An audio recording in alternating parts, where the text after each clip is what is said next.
There we go. Now we're recording. Thank you, Maggie. Okay. So there's just your everyday kind of argument. We've looked at those, right? Where you have premise, premise, conclusion. Um, and you could think of explanations in a similar way that they're kind of like arguments. But an explanation, when you the way we normally think of it, we don't think of it as an argument. We normally just think of it as, to, how else can you say it? It explains, it tells us why something is a certain way or how it is that way. Right? So an explanation, basically, it states why something is the case or how something is the case. Is the case is one of these weird philosophical phrases that just means is true or is the way that it is. Right? So just a very ordinary example, right? Like I said, uh, we're used to seeing hypotheses and theories and explanations in the context of science, but in everyday situations we do this as well, right? So he's crying because his dog died. Right? This provides an explanation for a phenomena. You can break down that statement into two different parts, right? This is what we love to do in philosophy and in logic, right? Just break everything apart into its components.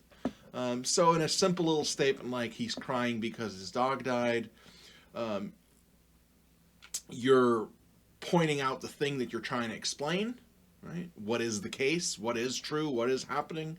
And then you're pointing out some sort of explanation that explains it, right? He's crying. Why? Well, because his dog died, right? There's a causal relationship that we're positing here, right? So a lot of these types of explanations are going to be causal explanations. Almost all the time, they're going to be causal in that way, right? One thing caused the other thing to happen, right? The dog dying caused the boy to cry, right? Another example, uh, you see this a lot in ancient times, right? And you still see this in some places in the world where you have these supernatural explanations for natural phenomena, right? Because the gods were displeased, the volcano erupted, right? So you can imagine an ancient person having this giant mountain spewing forth lava and smoke and fire would be very, very dramatic, right? Very, and in many cases, deadly. And as an ancient person, you wonder to yourself, why did that happen, right?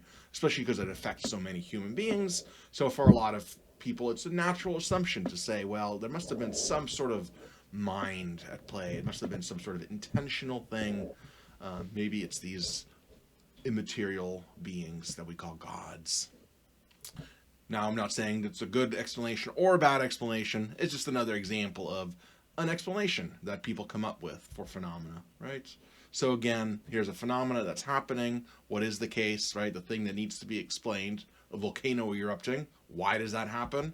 And then there's an explanation. The gods were displeased. The gods were angry in some way at human beings and wanted to punish them, right? It's an explanation. It's a possible explanation, right? So right now we're not saying anything about what makes a good versus a bad explanation. We're just saying, yeah, there are explanations that people come up with, right? You can come up with lots of explanations just with using your pure imagination, right? You could think of other explanations for volcanoes erupting as well. You could say that they're planted there by aliens to mess with human beings, and on Mars there's a button that makes the volcano erupt, right? That's an explanation as well. Human beings are good at coming up with potential explanations, right? Things that, well, they do explain it, right? Whether it's true or not is another thing, but human beings are good at coming up with explanations. And early human beings, right, before there was any kind of science or any kind of established methodology for doing science, this is usually all you had. It's just people using their imaginations to try to figure out why the world works the way that it works. So a lot of ancient mythology is just that. It's just people coming up with imaginative ways to explain what they see going on around them. the bridge collapsed because of an earthquake. And again, a phenomena, bridge collapsing. That's what we want to explain. What's the explanation? An earthquake. An earthquake caused the collapse, right? So again, it's an explanation. This is an explanation that's more grounded in what we know about science, right? We're not as likely now to think that bridges collapse because of spirits. But in both cases, it's an explanation. It tries to explain, give some sort of causal account of why the thing happened, right? To shed some light on it, to give some knowledge to us, right? We want to know. We're naturally curious as human beings, and we look at the world around us and we see things happening, good or bad or neutral, and we want to know, how does that work? Why did that happen? Those aren't the only kinds of explanations. I'll list a few other ones that we're not really going to look at because they're not as much interest, because they don't really take on, you can't really think of these in terms of an argument, which you can do with the other kind of explanation. So there are things like procedural explanations that shows you how something is done, right? So you can have a YouTube video that explains to you how to build a computer from scratch, right? So that's a kind of explanation, but that's just showing human beings how a certain procedure is done. That's not the kind of explanation we're talking about when we ask about what explains the earthquake, right? What explains the bridge falling down, or what explains the little boy crying, right? That's not like this, right? This is different. This explains you how to do something. It doesn't explain why something happened. Or, when I taught you how to do the shortcut method in propositional logic, right? I showed you a procedure. I explained you how to do something.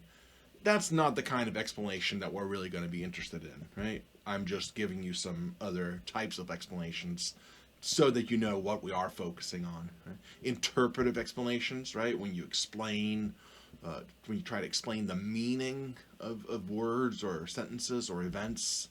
Very common example would just be someone who literally studies ancient languages and symbols, right? An Egyptologist, someone who studies Egypt and hieroglyphs and things like that.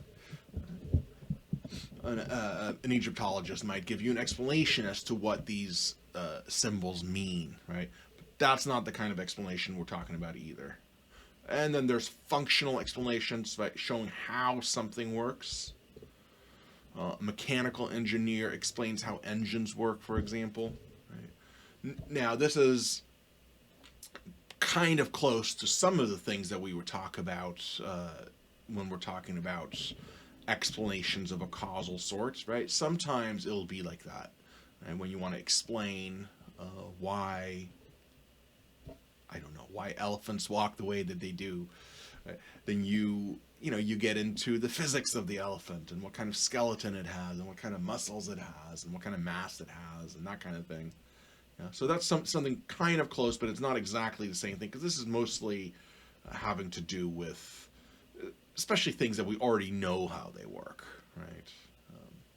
Whereas the kind of explanations we're talking about are potential explanations for mysterious phenomena that we have not yet figured out.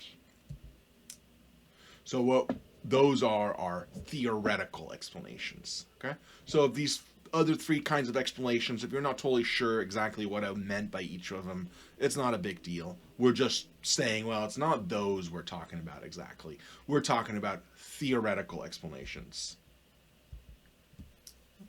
And a theoretical explanation is just, we don't have to be too precise about the terminology. There's a difference between a theory and a hypothesis in science. But for here, we don't have to worry about that too much, okay? So a theoretical explanation is just a theory or perhaps a hypothesis that tries to explain why something is the way that it is, or why this or that happened, or why this or that always happens, right? The sun rising, setting and rising every day. Right? There's a phenomena that human beings have wondered about for a long time. And again, early explanations usually involved gods, right? You have Greek and Roman mythology where you have somebody pulling on a magical chariot, actually pulling the sun up into the sky and putting it down, right? That's one explanation. And now, of course, we think, well, the sun setting and rising is actually an optical illusion. It's caused by the fact that we are actually spinning around the sun and spinning around on our axis at the same time. So this creates an illusion. Right? That's an explanation. Okay, Connie, go ahead. Thanks.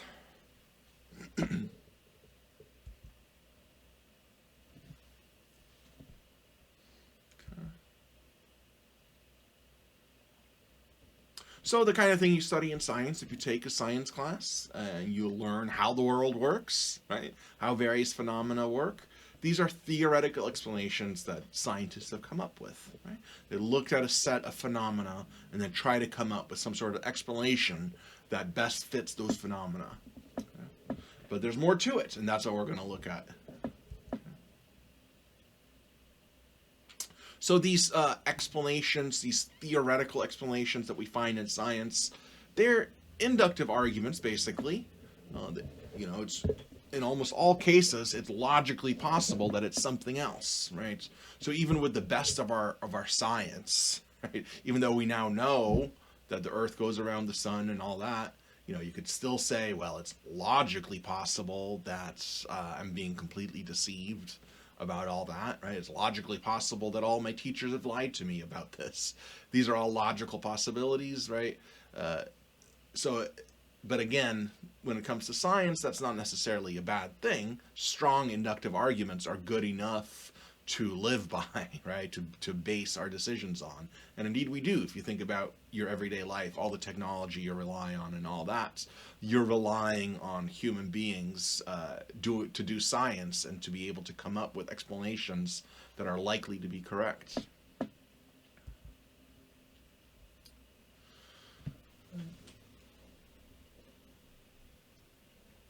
So if my phone isn't turning on for some reason, it could be lots of different things, of course, but because I have background knowledge about my phone and phones in general, you might know with a high degree of certainty, that it's probably just the battery being dead. If that's what it is, 9.9 times out of 10, right, then you can be 9.9% sure that it's just the batteries. There's, of course, a small chance that it's not, right?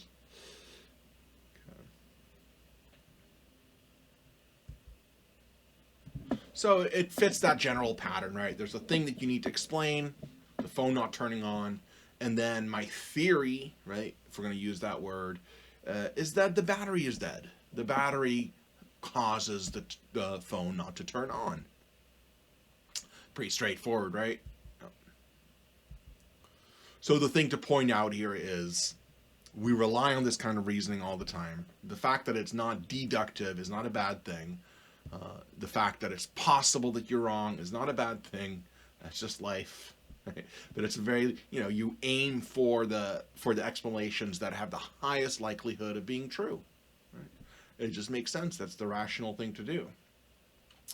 And in the case of a phone not turning on, yeah, if you're like that, if your phone doesn't normally cause you any problems, and every now and then it's dead and it won't turn on, you probably come up with the same explanation, right? 9 times out of 10 anyway, if not more. Arrows moving in a circular motion. That sounds intense. Which arrows? Are there arrows on the screen? Oh, maybe you mean where it's loading. Okay. Well, it could be where it's loading at the. That's probably what you mean, right? Right underneath the camera, right here. It should have the presentation. Is that what's not loading? Can everybody else see the presentation?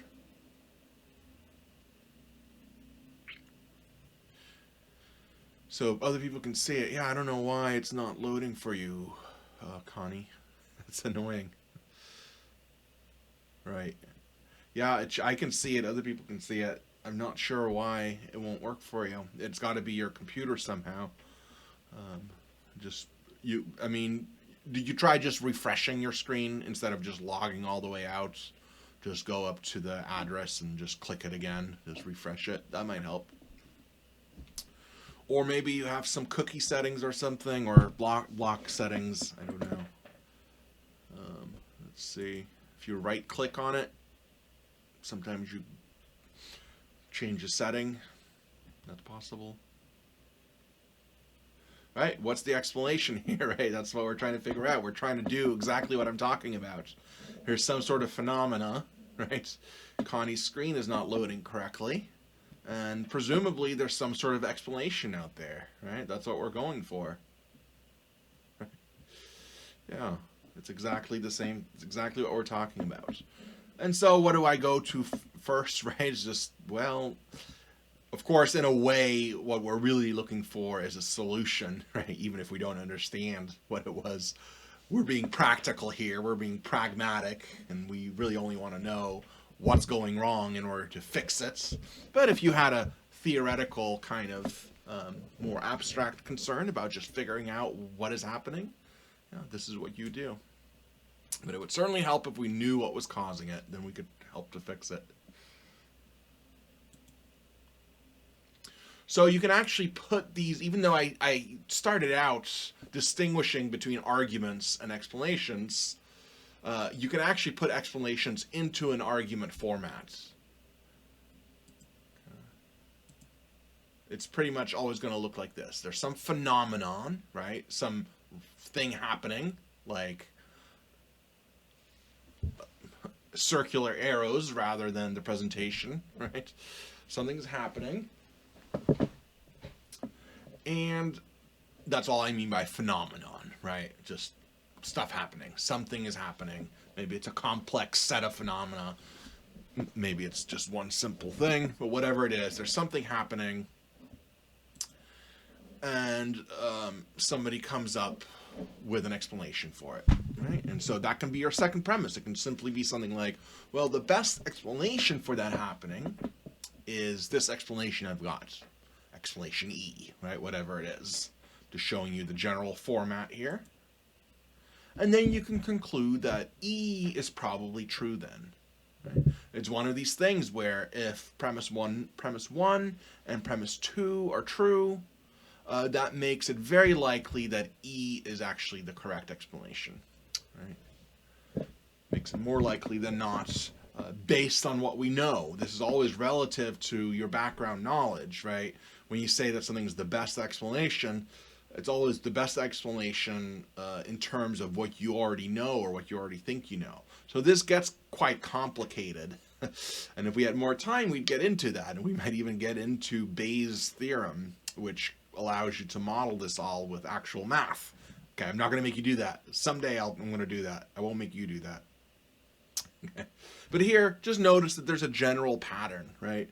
It looks like an argument. By now, you're used to arguments, right? So you can think of explanations in that way. You're basically saying that something is true because this is true. Right? Why? Well, because that thing explains that thing.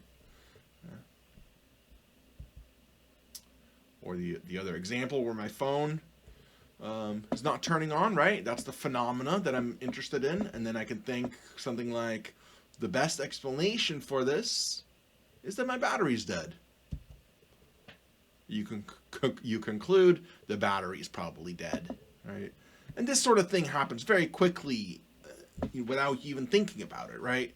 If you just pick up your phone, try to turn it on, you're not going to be thinking to yourself in these actual steps. But that's clearly what's going on in your mind somewhere, right?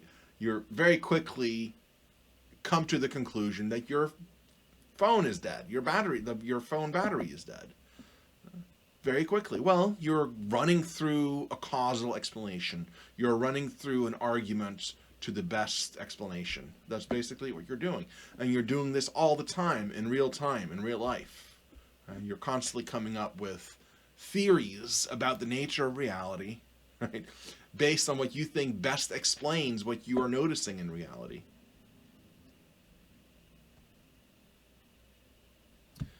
Yes, and in many cases, you're basing that on previous experiences, right? That's why I can say that that's the best explanation.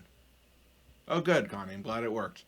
I don't know if we figured it out or not, but at least it worked. That's what we wanted.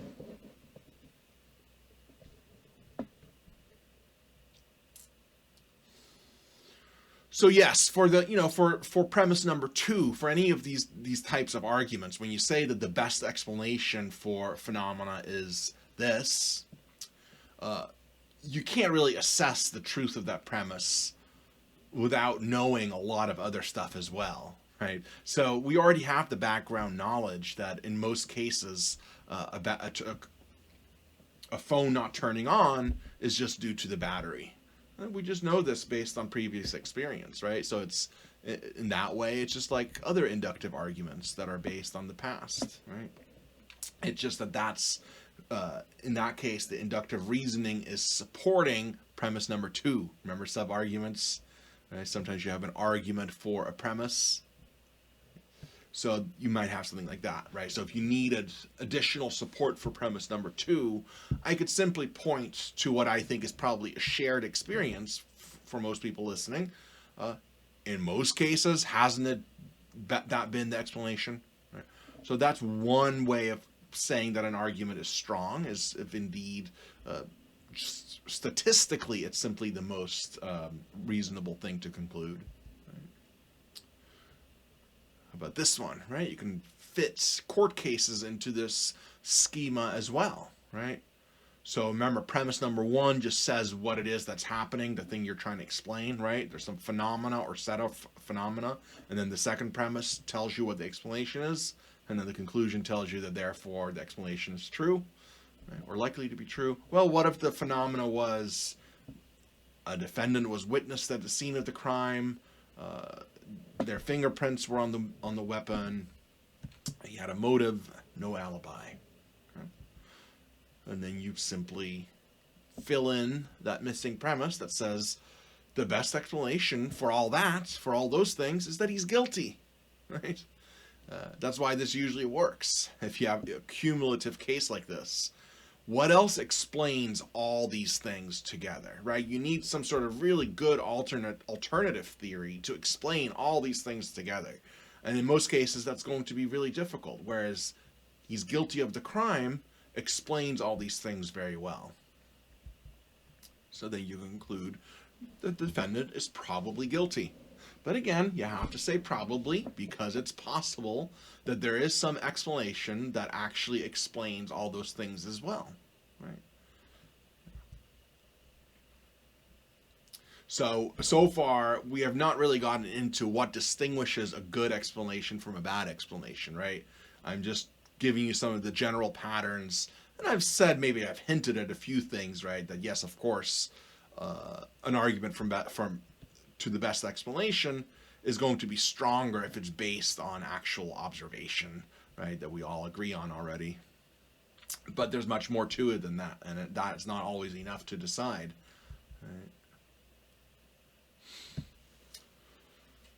Right? So remember, all inductive arguments have this in common, right? Inductive arguments make us go beyond the information that's provided in the premises. You take an extra step, as it were. You're sticking your neck out. Right? Whereas in a deductive argument, all you're really doing is rearranging what's already there. Right? So in a way, deductive arguments are really nice because if the premises are true, you know the conclusion must be true.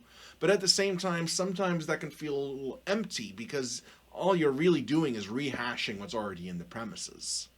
You're not getting new information in that way. Whereas inductive arguments, when they're successful, we're actually broadening our knowledge. We're going beyond the beginning data, right? We're positing some sort of explanation of that data, of that information, that goes beyond what the information itself, strictly speaking, is saying. Right? So inductive arguments are like that, and that's. You can think of that as a weakness because you think, well, there's always a possibility that the conclusion is false. That's true, but on the other hand, when it is true, or at least when we think it's very likely to be true, and it's something that's reliable, then it's going to actually enlarge our knowledge. We're actually going to learn things about the world, which is more difficult to do in a deductive situation, right? Deductive science, for example, that would just have to mean something like math or science or geometry, right? But most of the real meat of the hard sciences and things like physics and chemistry and biology, it's all inductive in nature, right? And that's not a bad thing. It's inductive because it's going beyond just the mere phenomena itself, right? We're actually learning something about what is causing that phenomena, what is making it happen.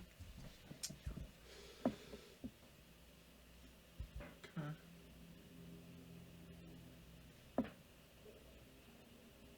So remember how do you evaluate an inductive argument?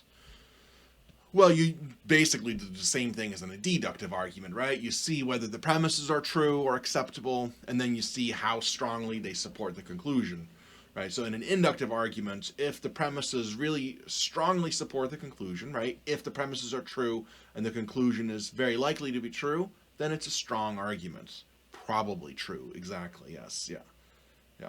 And so it's the same thing with explanations, right? When you have an argument in this format right here, when the conclusion is very likely to be true if the premises are true, then it's a strong inductive argument. And remembering this terminology for inductive arguments rather than deductive arguments. Remember, if you have an inductive argument that's strong and the premises are actually true, then we call that argument cogent. Right? Just a little review for the final, right? Because that's different from deductive arguments, right? Where if the argument, we want the argument to be valid, right? So that the premises support the conclusion in a necessary way, where if the premises are true, the conclusion must be true. Right? And a valid deductive argument, when it has true premises, we call it sound, right? So a valid deductive argument with true premises is called sound. A strong inductive argument with true premises is called cogent. Okay? This is in our last study guide, okay, and it'll be in the new one as well. I'm just reminding you of this, just to prod your memory. And like I said, we do use this kind of reasoning all the time in everyday life. Right? Science is just a perfection of the methods that we already use, a very self-conscious way of looking at how we gather knowledge. That explains why science has been so successful, right? But now we get to what we really need to know, which is, okay, so, if you need to be aware of this kind of reasoning to evaluate scientific claims, but also everyday phenomena, right? So then how do we judge between competing theories? That's the tricky part. And for this, there's no real absolute procedure. Boolean is the adjective form of boole, so Boole and Aristotle. Well, yeah, sure they do, yeah. Propositional logic is basically Boolean logic, okay? Aristotle did a lot of different stuff. So Aristotle did also have something similar to inductive reasoning, but of course Aristotle is the one that we credit for categorical logic, which is what you just studied. So I would say Boole and Aristotle have more to do with propositional logic and categorical logic. However, this gets us off on a tangent a little bit. So, I think ultimately inductive reasoning boils down to deductive reasoning, but that's my own hobby horse. That's my own little idea. And I don't want to push that too much. So Maggie, you have an interesting question there. There might be a lot to unpack there with regard to them and this type of inductive reasoning. But I'd say more straightforwardly, if you're going to mention Boole and Aristotle, it's easier to mention them within the context of propositional and then categorical logic.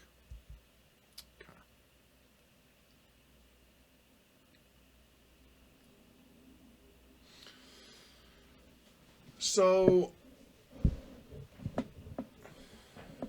we need some standards, right? We need some sort of test, some things we can go through. It's not going to prove it absolutely. This is inductive reasoning. There's nothing that we can do to prove absolutely that something is the correct answer. But you can compare different theories and compare their strengths and see which one's the strongest overall, right? And then that could be your tentative explanation. So to start out with, we'll look at two very basic components.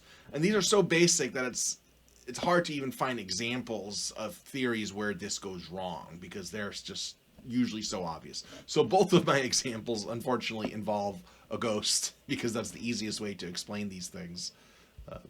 So this simply has to do with internal and external consistency. So this is basically the bare minimum that a theory should have.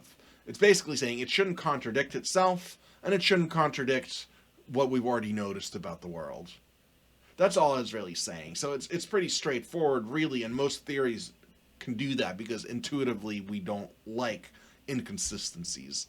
But of course, when a theory gets really big, it's easier to get internal inconsistencies, right?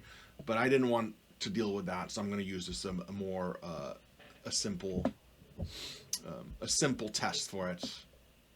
Okay, but I'll give you an example in a minute, okay? So internal and external consistency, basically meaning the theory should not contradict itself, and the theory obviously should not contradict our everyday observations, right? That's all that really means. Right? It should make sense. It should correspond to reality, and it should not contradict itself. Okay. And then the criteria of adequacy. Okay, so let's see. So let's look at internal and external consistency really quick. Okay.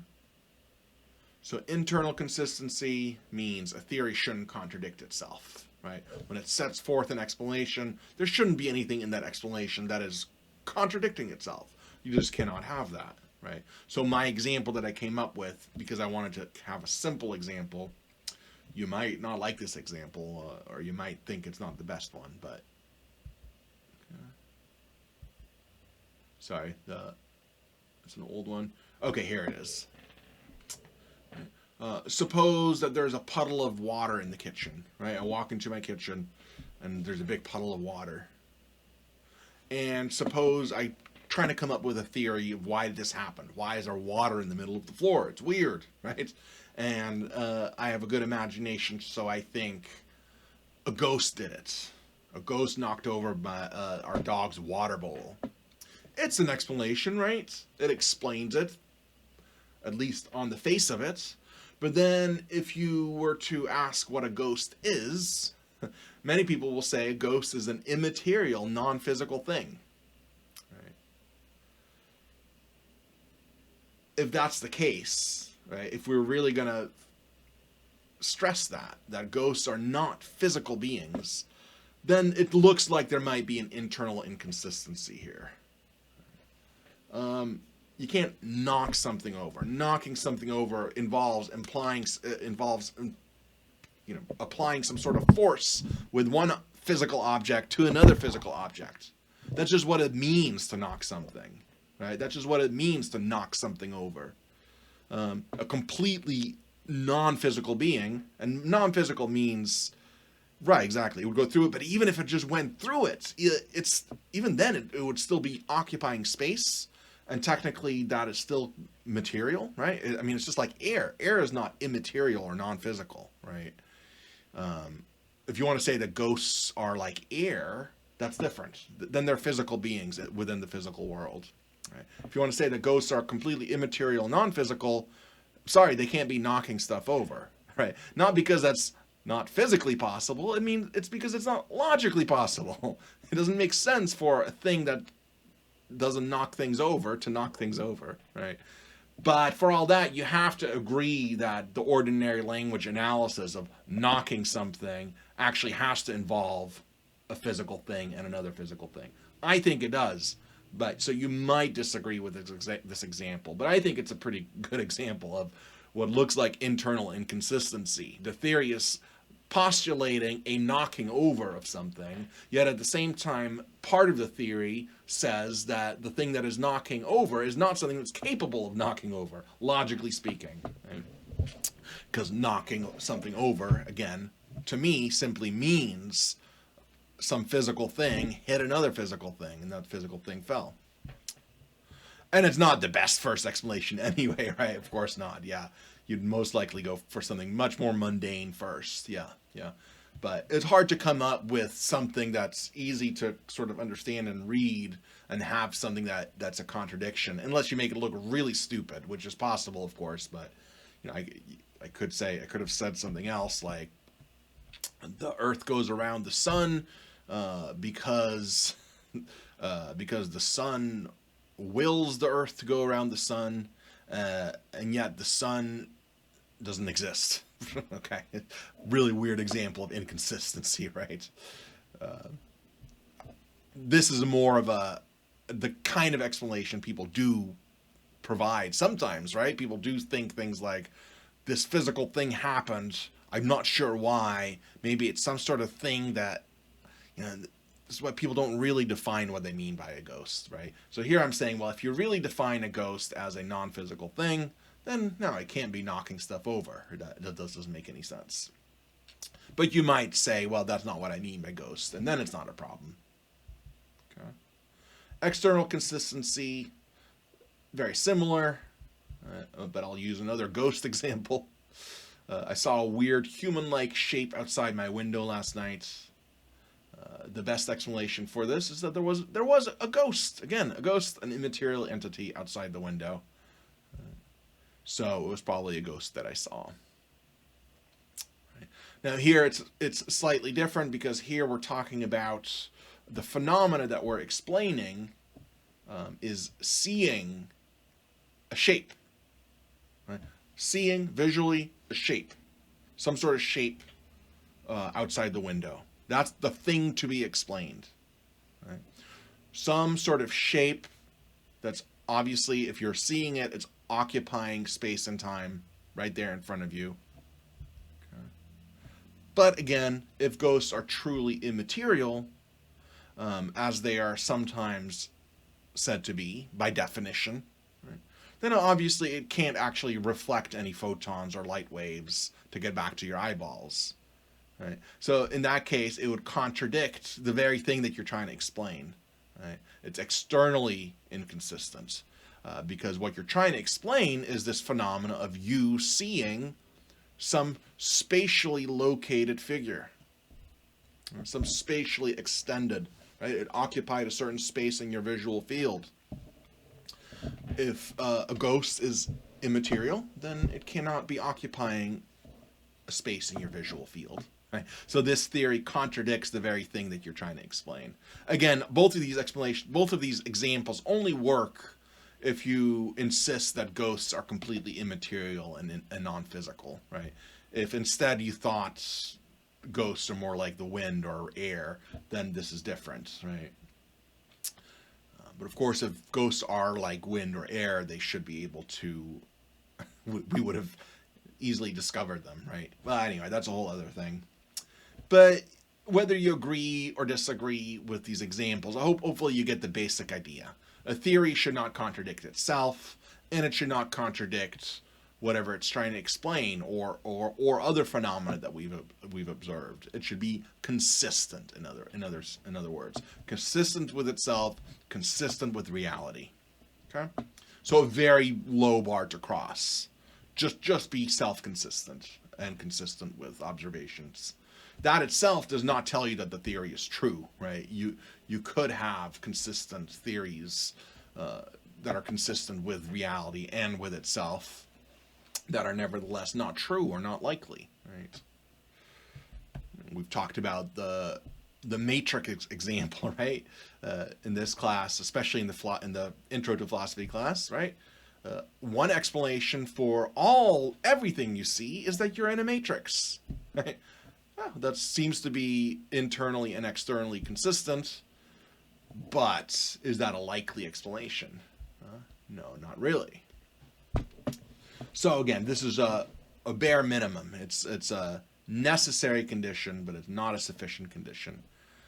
You say that we could be in the Matrix? So, yeah, right, exactly, yeah. Yeah. Well, there are some thinkers who take that very, very seriously, who think that it's actually very likely based on statistics. I don't know about that, but yeah. Right, yes, yeah, yeah.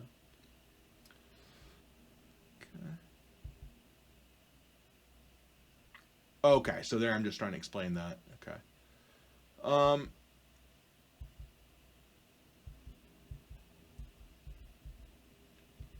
okay.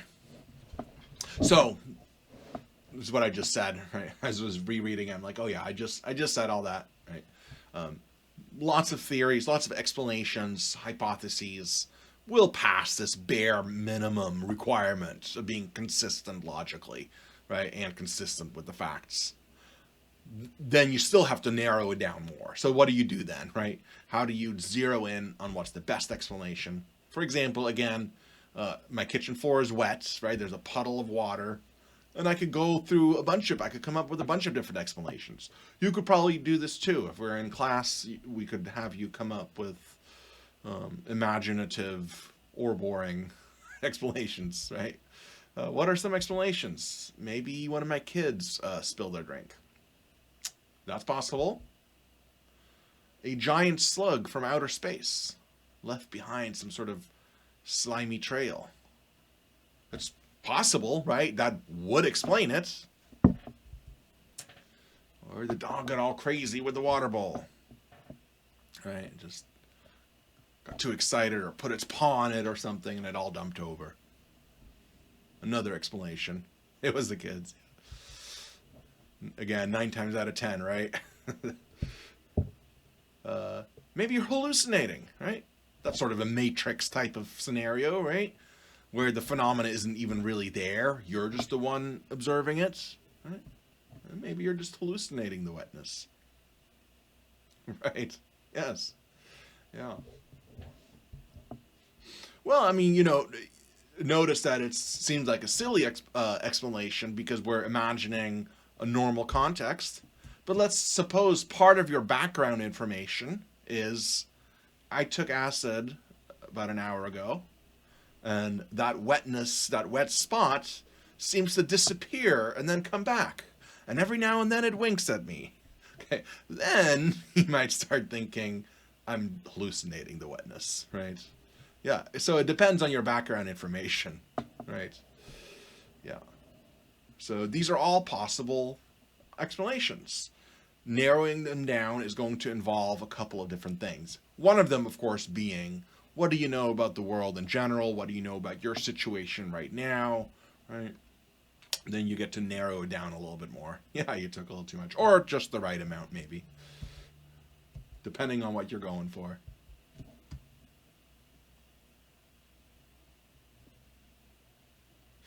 The cat peed on the floor.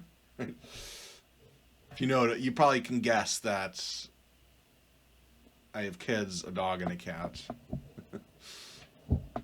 I don't do LSD. The door got left open when it was raining. Another possibility, right? A squonk came by. Has anybody heard of a squonk? Anybody know what a squonk is?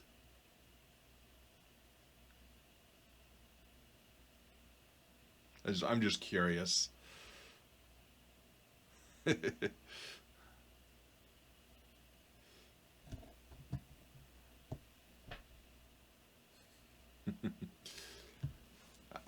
In all seriousness, I love reading people's experiences on hallucinogenic drugs. I'm very interested in it. I love the mind and all that it's capable of, and I'm not against drugs in general. But hallucinogenics scare me too much. I don't like the idea of being out of control and not. It might be a bad thing that I'm scared of it, but so far I can tell you honestly, I've not experimented with that. I just don't think my brain needs it anyway. Philosophy is trippy enough already. Yeah, that as well. It's probably not a good thing to have all those things at the same time. So, nobody knows what a squonk is? Okay. Yeah, sure, there can be. Yeah, I'm not against it at all. It's even like I wish I didn't have the mental hang up, but I do. So okay, a squonk is this mythical creature. You find it in British folklore, I think, English folklore. This creature that disappears in a pool of tears. Right? Just leaves behind a pool of tears. Right? So, of course, if I see a puddle of some sort of liquid, it could have been a squonk, right? Maybe there's a plumbing problem. That's also likely. Okay? So we have a bunch of different explanations. Um, these all explain it. They all seem to pass that consistency test. But you'd like to narrow it down a little bit more, right?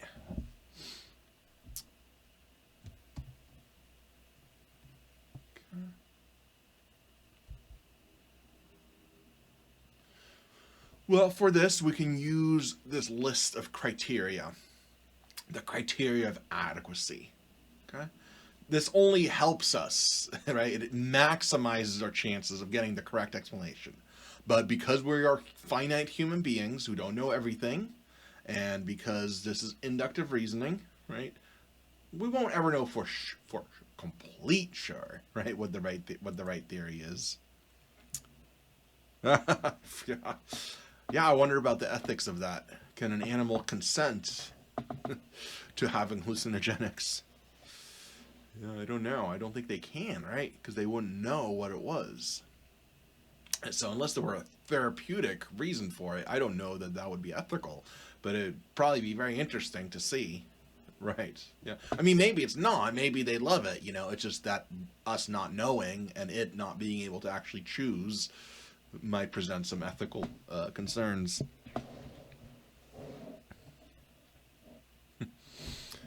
Yeah, yeah, catnip, right? But at least with catnip, the cat seems to want it and goes for it, right? Yeah. But I don't know. Does it? Maybe. I don't know. I don't know. Cats get pretty crazy. I don't know if they see visuals. Right. Yeah. What it really does. And some cats, I've had cats that were not affected by catnip at all. Yeah. But maybe that's like weed or something where you have to do catnip a few times for it to really work.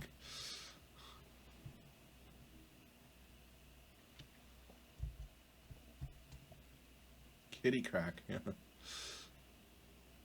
Yeah, animal psychology is really interesting, and they have done weird tests, right?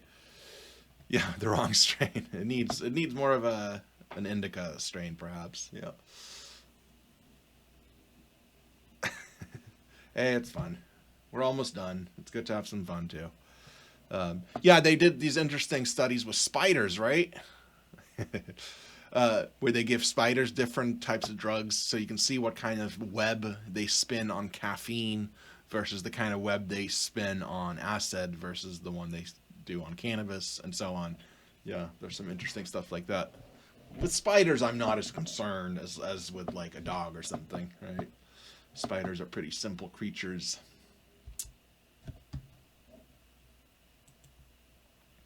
So, um, testability. Right? Let me list them all and then I'll go through them each, okay? So, testability is one thing. Right? A theory should be testable. It should be fruitful. It should have a large explanatory scope, so it should explain a lot.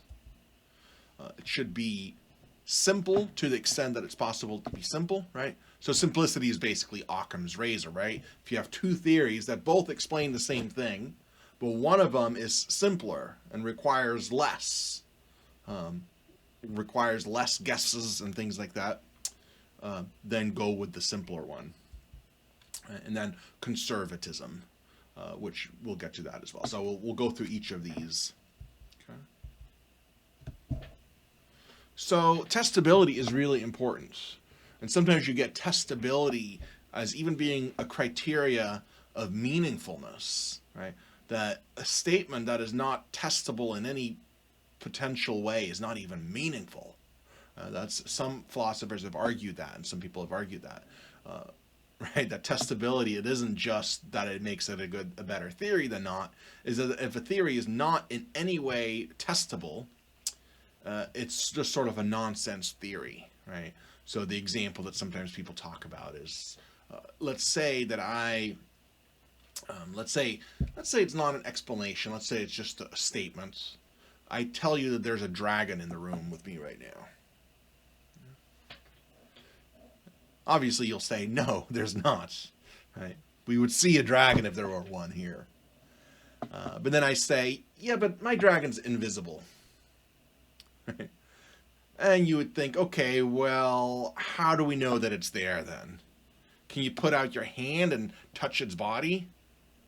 I say, well, no. It's diaphanous too. I go right through it. It's made out of this other kind of this material that's like air.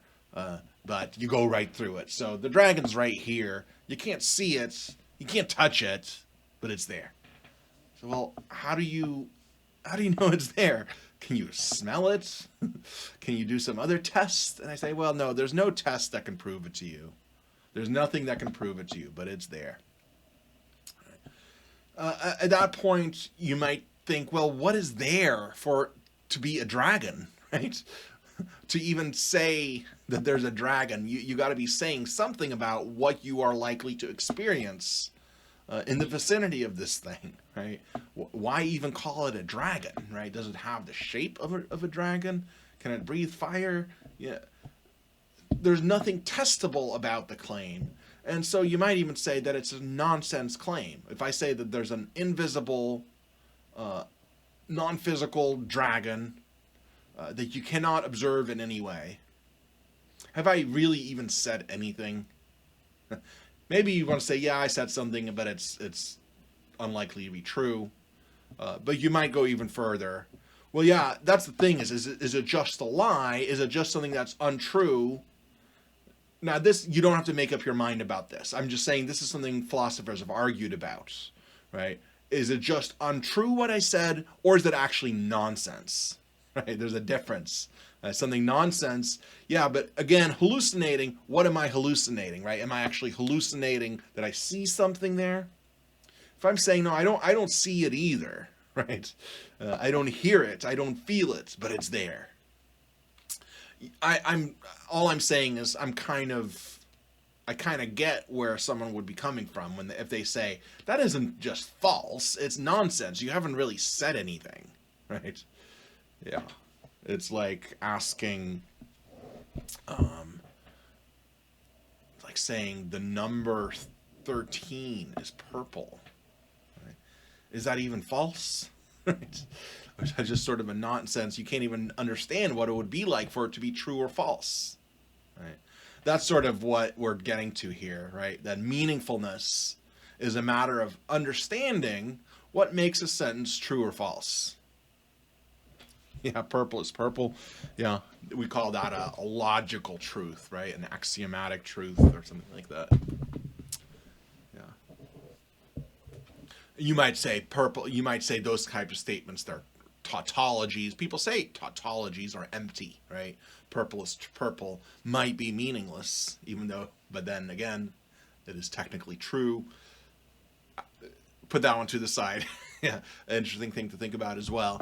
But here we're just saying, at the very least, there should be some sort of way to empirically verify that something is true, right? Because again, if we're not talking about math or geometry where you can do it all deductively, then we're talking about the nature of reality around us. You're making some sort of claim about what the world is like. Testability says your claim ought to be the kind of claim that at least in principle is verifiable or falsifiable. I say in principle because I could have a sentence like, I bet you there's an alien on the other side of the universe. Right? I can't actually test that claim, right? But we can conceive of what it would be like to travel to the edge of the universe and to find another life form there, right? There's something that we can imagine that's an experience where it would verify to you right? Or if I took you to the place where I said there would be an alien and there's no alien there, right? You understand what it's like for that sentence to be true or false. But if you have a sentence that has no way of distinguishing truth from falsity, no empirical way, no way of no testable way, then it might just be nonsense, right? At the very least, it's not going to be a good explanation. If your explanation is something that's untestable, that's not going to be a good explanation. Or at the very least, if there's a theory that explains the phenomena just as well, that's internally and externally consistent, then you should go for the one that is testable first, right? Because then you can actually test it. This is why very early on, before we really had science as a methodology, people would just use God and spirits to explain everything, right? Especially God over time, because it's so easy to just explain everything that way, right? That there's just a very powerful being, but you can't detect it empirically, right? You can't prove God, as they say, right? You could potentially explain anything, right? So, like I said, you can have true explanations, false explanations, likely explanations, unlikely explanations. The idea of a God, of a supernatural being that's all powerful, would explain anything, right?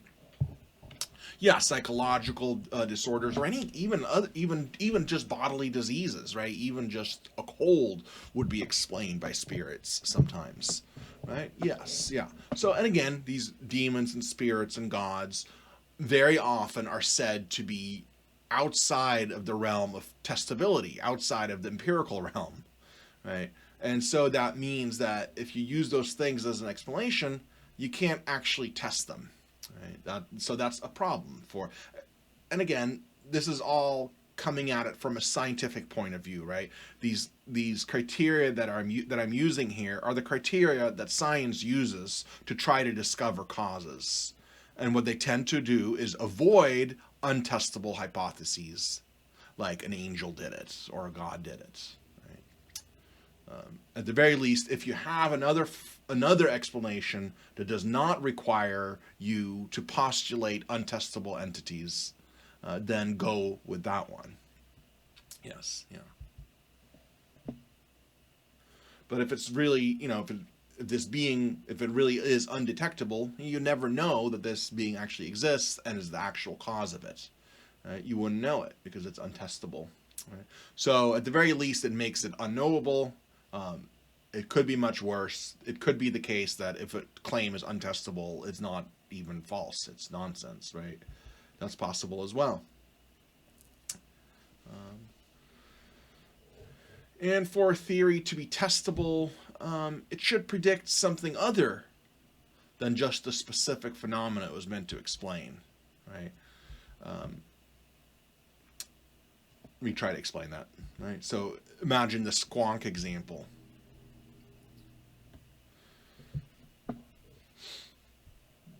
The squonk theory, does it make any kind of predictions about when in general you might find wetness on your floor?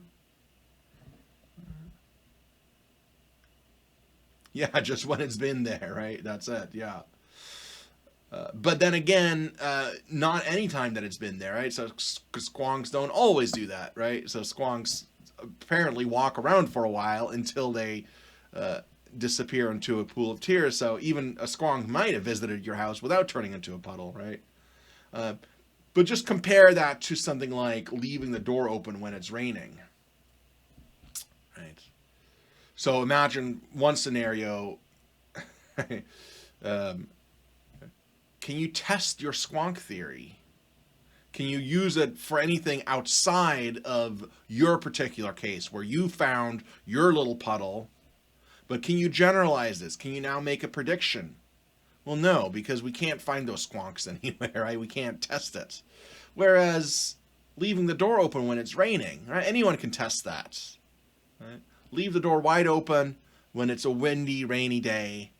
If you have a kitchen door that opens to the right out to the world out there, right? Very likely that you'll get wet, right? So that same explanation can explain the wetness in your in your kitchen, but also in a very testable way, we could show whether or not it would make other people's kitchens wet in similar circumstances. Right? Yeah. Well, even if you get a picture of the squonk, you'd have to be able to make a prediction with it then, right? That's the part here. That's the difficulty, right? Make some sort of prediction. That's a test. So even if you have some sort of picture, can you turn this into something that's actually testable? Can you turn this into a testable theory? And that's very difficult to do with something like a squonk, right? Yes.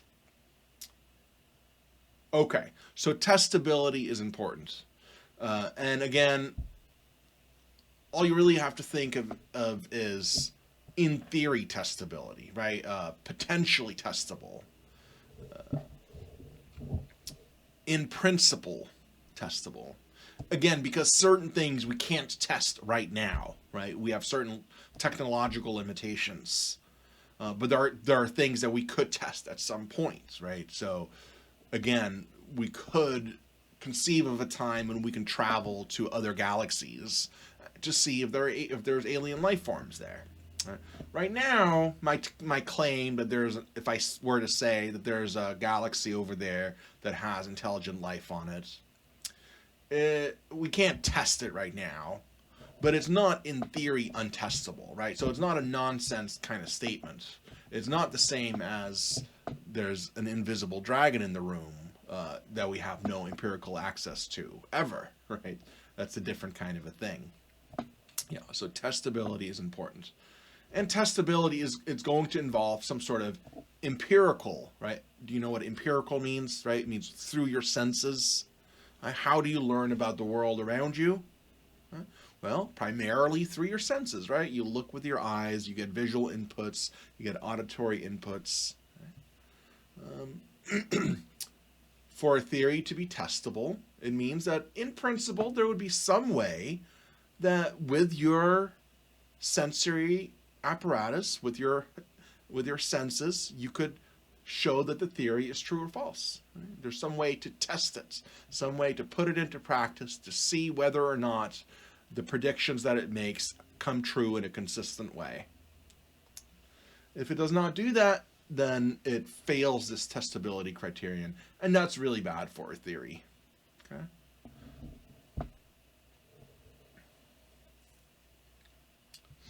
Now notice, by the way, this has to do with scientific explanation, right? It doesn't automatically mean that you can't ever believe anything that's not testable, right? So I can imagine someone saying, well, with something like God, for example, you might say that God isn't like that anyway. God is a faith sort of a thing.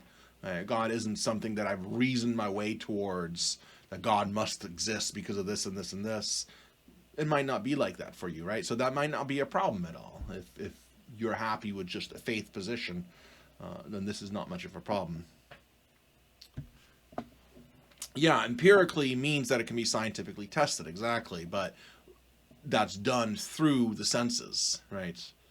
Yeah, so empiricism traditionally is a philosopher or somebody, a scientist, or, it's only recently that we've started distinguishing between philosophy and science. That's kind of a recent development. Empiricism is the view that we gain knowledge about the world through our senses. Okay? And so this became popular during the scientific revolution, when scientists started saying we need to be able to do experiments where we can all verify, you and me and them. We can all use our senses to verify that this thing is or is not happening. Yeah. So empiricism here means all of that. Empiricism means through the senses, but that means scientifically testable. Yeah. The three guys in the cave. What are the three? Are you just talking about Plato's cave?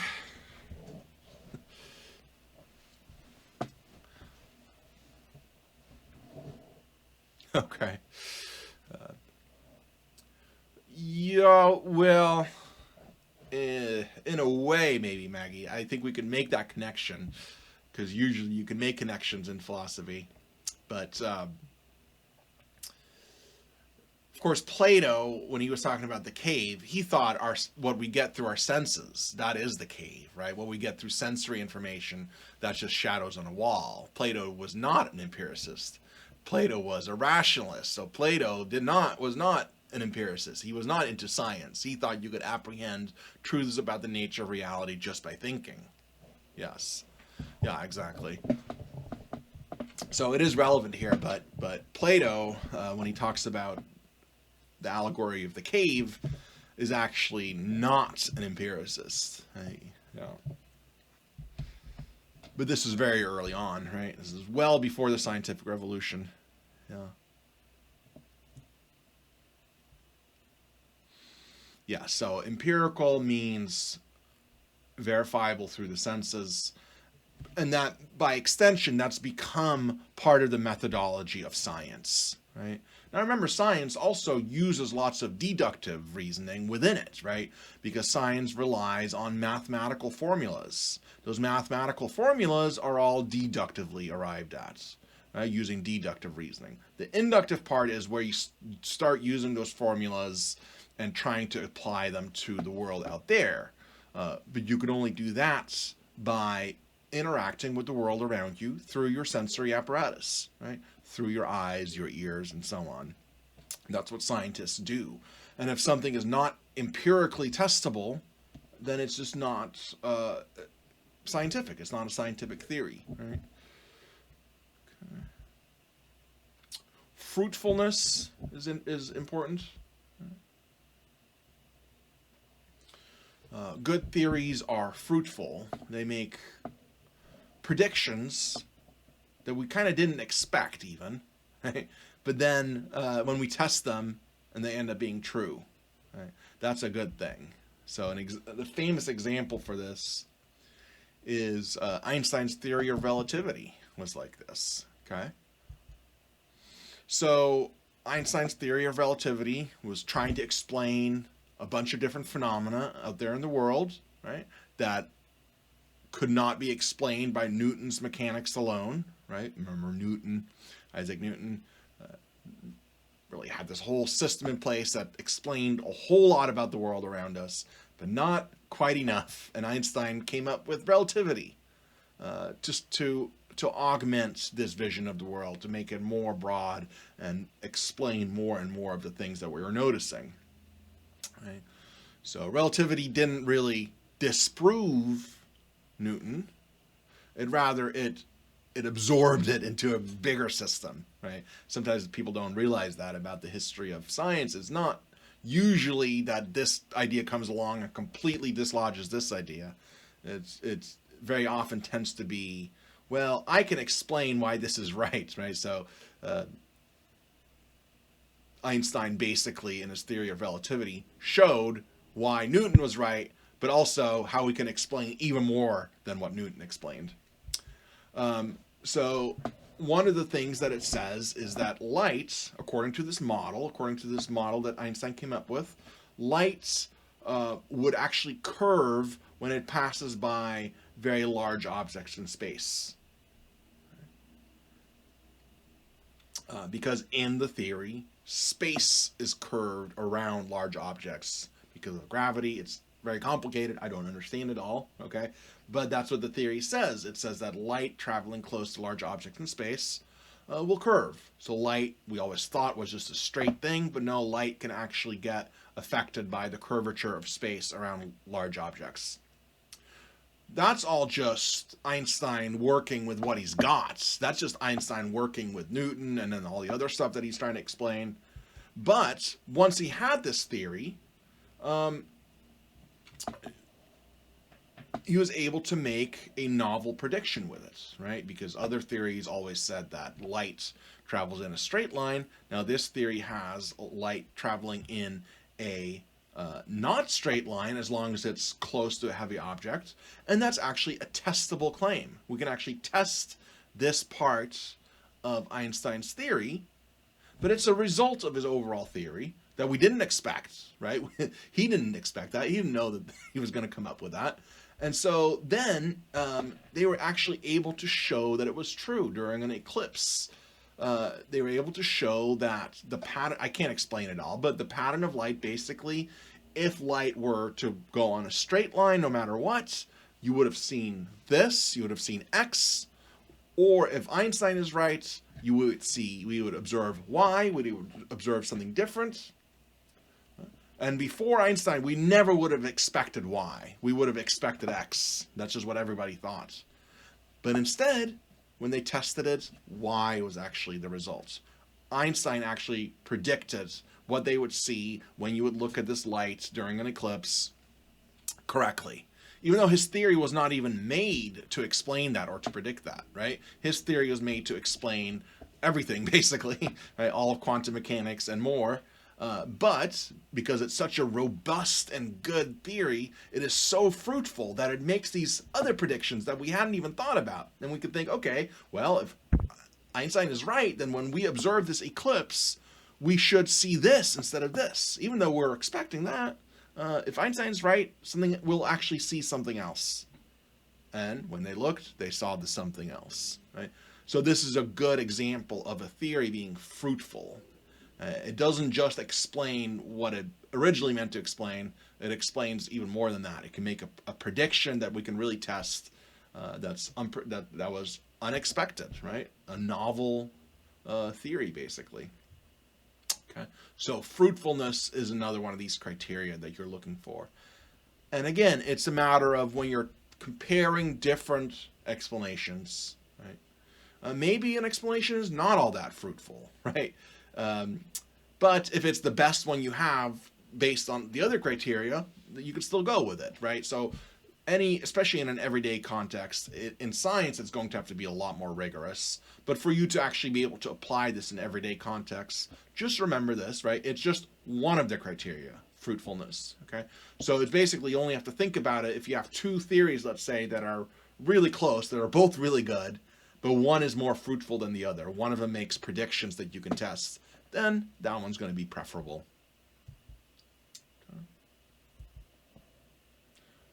Okay, let's stop there. It's 1:20.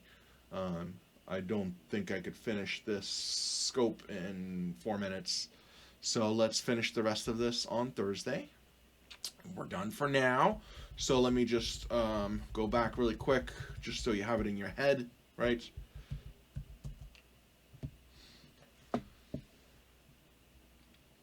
So these are the criteria after you check for consistency, right, which is your basic hurdle to overcome. A theory has to be internally consistent and consistent with the facts. That's a very baseline.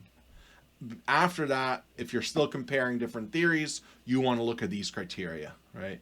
You want to look at testability and fruitfulness. That's what we looked at so far. And then the other ones we'll look at next time. Testability, again, meaning there's some way, at least in principle, that you could empirically verify it. Even if you can't literally do it, at least in principle, there has to be some way. And then fruitfulness, right? Your theory, it's better if you have a theory that makes novel and unexpected predictions that then actually come true.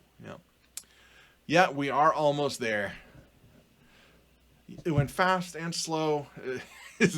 I don't know, it did both somehow. Yes.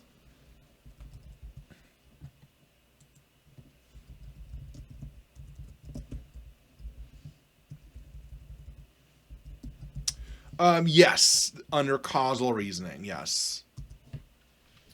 Yeah, that's right. I had another slide that I didn't quite finish last time that has a little bit explaining what it is, but here I'm focusing specifically on explanations, right? Arguments to the best explanation. Okay, see you on Thursday. Bye.